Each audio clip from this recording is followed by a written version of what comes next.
Pa-assist na lang po tayo kami sa mga inmates na nakapagiging po mga tao sa may gawang building para wala pong maipit.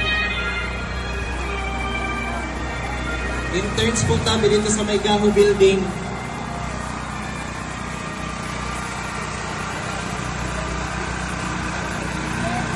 Yung tiro po na nagsabay sa prosesyon, dito na po tayo dito sa hampang sa Ligotorio para gawin po kulang sa paglibo po sa mga sakto.